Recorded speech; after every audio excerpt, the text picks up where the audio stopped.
Welcome to this episode of Woman Powering E-commerce. Join me every Tuesday and Thursday as I take you behind the scenes of my journey as a female e-commerce entrepreneur. Together, we'll explore the highs, the lows, inspiring you to take action and achieve your own business goals. So let's get started.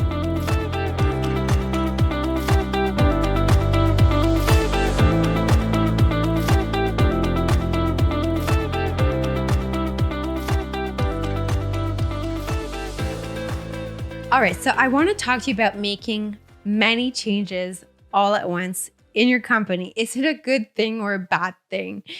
And here's the story. We were in a particular time about 2 years ago. We were still in the midst of COVID, and the FDA and Health Canada at that time were being particularly present. They were asking us to make some changes to our product line because, in case you don't know, we have an e-commerce in the health business. So we had to make pretty big changes there. Also, our website was really slow and getting old. I think it was about 10 years old. That's kind of old in e-commerce years for a website. And we were doing our best to extend the length and the life of our website through changes, but we knew that we had to make the switch eventually. We weren't sure if it was a good time though. And there was this whole thing about our name brand, our name or brand. Yeah. So we weren't sure if we should keep it because we had a competitor that was actually very close to our name and we wanted something very unique. So we were thinking, should we just do all those changes at once and get over it? So not knowing what to do, we actually went ahead and thought this would be the best idea at the time. We made we made changes to our product line due to the health regulations. We didn't have a choice. We decided to redo the whole website, have a website makeover, and yeah. And what else did we do? We decided to change names completely. So that was crazy. That was a crazy time.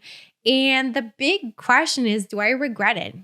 And the answer is yes and no, for different reasons. The reasons I don't regret, I would do it all over again, is just because we definitely needed to make those changes anyway. So like I said, for the website, it was getting really old, especially for the mobile version. It was not doing well. I remember when we ran a test on our website, Google rated our mobile experience 5 out of 100. That is terrible. And to, put more on top of that, 70% of our traffic came from mobile. Like most websites, I would assume today would be about that ratio. So you cannot have a 5 out of 100 rating from Google. That is very bad. So that's why we took the website change seriously. It wasn't just because it was looking old or something like that. And the product line, we had regulatory agencies such as the FDA that asked us to make changes. I'm not going to lie. And I mean, in that field, you do your best to comply and really be on top of the regulations. But sometimes some things we missed, and that's the truth. So we're honest people. We want to follow the law. So we made those changes. We really made it a priority. So we're very happy we did that. No regrets. For the brand name, I had my doubts, but I mean, it's a big thing. Changing names, it can have very serious consequences. Yes. And especially with everything we wanted to make as for the changes. So I spoke to 4 attorneys to make sure that we were heading down the right path.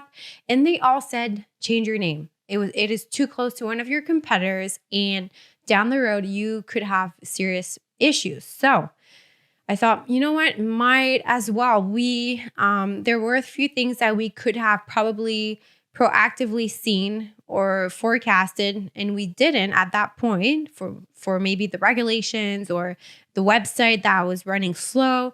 So I thought, hey, maybe it's the time to do it and not wait for to get a letter or something like that. So let's avoid issues in the future And so we decided to jump and finally did it. We changed our brand name.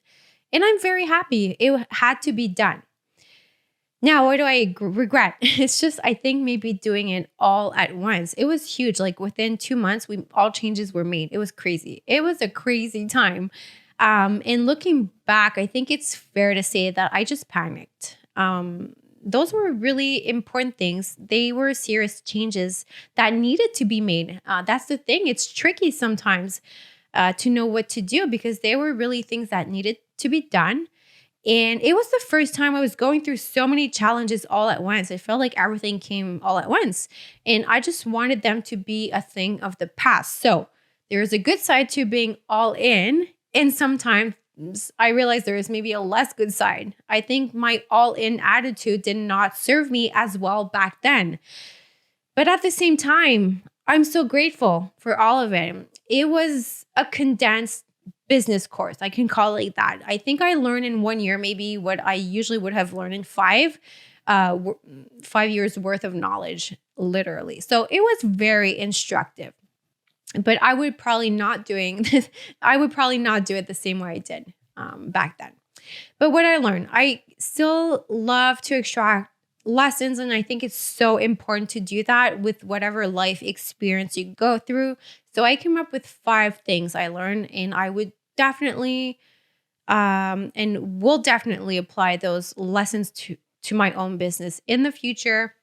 Number 1, the importance of staged rollouts. So changing one thing at a time helps isolate variables and measure the impact more clearly. So that's definitely number 1. Number 2, the value of A/B testing. It's a little similar to number 1, but now we're not talking about rolling out one thing at a time. It's actually testing one thing in different ways at the same time. So before fully committing to an actual change, to test those changes on a smaller scale before, I think is best. So in this case, how could we apply it to the example I just gave? So for example, our website, we felt like we did not have a lot of time, and we felt like we just had to make the change, and that whatever we decided, it would just be better than what we had, which is somewhat true. But one thing I underestimated is the drop in traffic due to SEO changes. There's this period when you make a website change or a name change in domain names called the sandbox. So Google, it'll take a little bit of time before it actually shows back up and ranks into Google like it did before. And that affected us. So if I had taken that into consideration, maybe I would have ran a few tests before to see how we could at least reduce the effect of that SEO drop, or just any other little things on our website. I could have probably ran A/B testing at the same time to pick which pages converted most, all of that. But that's we didn't think about that because we just changed so many things all at once. We were more not on a marathon way of thinking. That was not our mindset. We were more like sprinting. So we left out on some important things.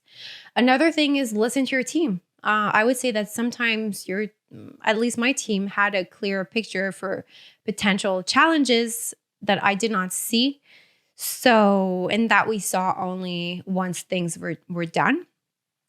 Another thing is data. Data is definitely your friend. So you want to make sure to have clear metrics. I should have probably had clear metrics from the start before we changed everything, and then after, to just give me better insights into what is actually happening, what needs to be changed. I think we didn't have at that time a lot of metrics that we'd follow on a regular basis. Now we do, but well, that's one thing. I learned a lot from that experience. So now we follow things much more closely and with a lot more data.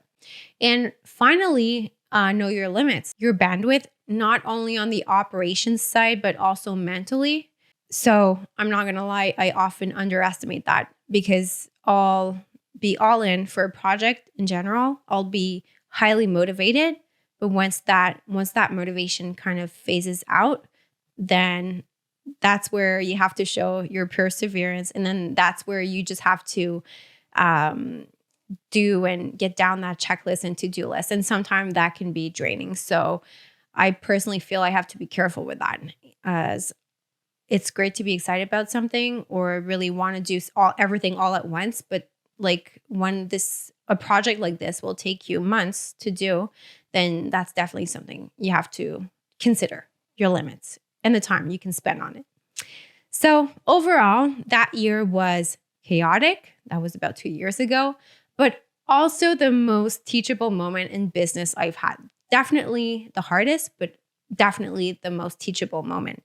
I wouldn't necessarily do it all over, but I learned from it, and I surely appreciate everything I learned, and I hope you can learn from me.